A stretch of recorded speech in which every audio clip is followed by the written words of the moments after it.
Hello! இன்னைக்கு என்ன பார்க்க போறோம்ன்னு பார்த்தீங்கன்னா, ஒரு சிஸ்டர் நமக்கு கமெண்ட் பண்ணியிருந்தாங்க. என்னோட பாப்பாவோட மெஷர்மெண்ட்ஸ் குடுத்துருக்கேன். அதுக்கான லேஅவுட் எனக்கு பண்ணி குடுங்கன்னு சொல்லிட்டு ஒர்க் பண்ணியிருக்கோம். வாங்க பார்க்கலாம்.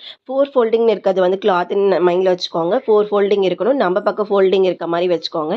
தென் வந்து கிளாத்தோட எட்ஜ்லேருந்து சீட் டிவைடட் பை 4 + 2 நீங்க வந்து கால்குலேட் பண்ணணும். சீட் வந்து பாப்பாக்கு 26 இருக்கு. உங்களுக்கு என்ன வேணா இருக்கலாம். ஆனா டிவைடட் பை 4 + 2 வந்து கான்ஸ்டன்ட் தான். பாப்பாக்கு வந்து 8.5 வருது. ஸோ 8.5 வந்து இன்ச் டேப்ல வச்சு மார்க் பண்ணிக்கோங்க. தென் வந்து அங்கே இருந்து நீங்கள் வந்து சீட் டிவைடட் பை 3 - 2 மார்க் பண்ணணும். 6.6 வரும். 6.6லேருந்து மிடில் எடுத்துக்கோங்க. மிடில்ல இருந்து நீங்கள் வந்து ஒரு கர்வ் வந்து வரையணும். அதாவது நீங்கள் மிடில் எடுத்தீங்கன்னா 3.3 வந்து வரும். அதுலேருந்து ஒரு கர்வ் வந்து நீங்கள் வரையணும். 1.5 இன்ச் வந்து நீங்கள் மார்க் பண்ணணும். இன்னர் கார்னர்ல இருந்து அப்புறம் வந்து நீங்க 3 to 4 இன்ச் வந்து எக்ஸ்ட்ரா வைக்கணும். எங்க இருந்துன்னா 6.6 எடுத்தீங்க இல்லைங்களா? அதுலேருந்து 3 to 4 இன்ச் வந்து எக்ஸ்ட்ரா வச்சுக்கோங்க. அப்புறம் வந்து கிளாத்தோட எட்ஜுக்கும் இந்த 3 to 4 இன்ச் எக்ஸ்ட்ரா வச்சீங்க இல்லைங்களா? அதுக்கும் வந்து மிடில் பாருங்க. மிடில் பார்த்து ஒரு லைன் ட்ரா பண்ணிக்கோங்க. ட்ரா பண்ணிங்கன்னா எனக்கு 5.5 வருது. ஸோ உங்களுக்கு கிளாத்ல வந்து வேற மெஷர்மெண்ட் வரலாம்.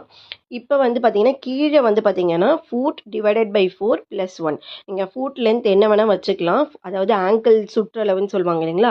அது என்ன வேணா வச்சுக்கலாம். ஆனா டிவைடட் பை 4 + 1 வந்து கான்ஸ்டன்ட் தான். பாப்பாக்கு வந்து 10 குடுத்துருக்காங்க. ஸோ 3.5 வருது. 3.5, 3.5 2 சைடும் நீங்க வந்து கால்குலேட் பண்ணிக்கோங்க.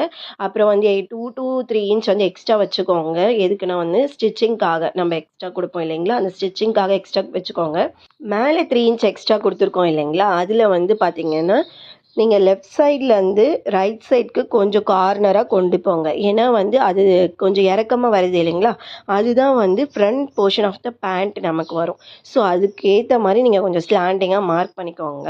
உங்களுக்கு இதில ஏதாவது டவுட்ஸ் இல்ல கிளாரிஃபிகேஷன்ஸ் வேணும்னா கமெண்ட் பண்ணுங்க. இல்ல டிஎம் கூட பண்ணுங்க.